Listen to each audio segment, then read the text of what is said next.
He had the exam answers sitting in his inbox. 3 years of scholarship.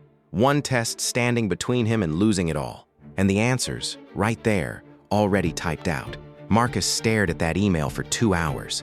He could have memorized it in a night. No one would have found out. His classmate Devin had taken the risk of sending it. The hard part was already done. But something stopped him. Not the fear of getting caught. Something quieter than that. He thought about the version of himself who passed that way. Who sat in the next semester's classes knowing. Who built a career on a foundation he was too afraid to look at directly.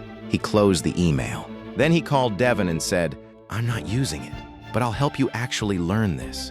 They studied for 3 days straight. Marcus passed. Devin passed. And when the professor handed Marcus his grade, he felt something that a shortcut could never have given him. He had earned it. All of it. The grade, the friendship, and himself.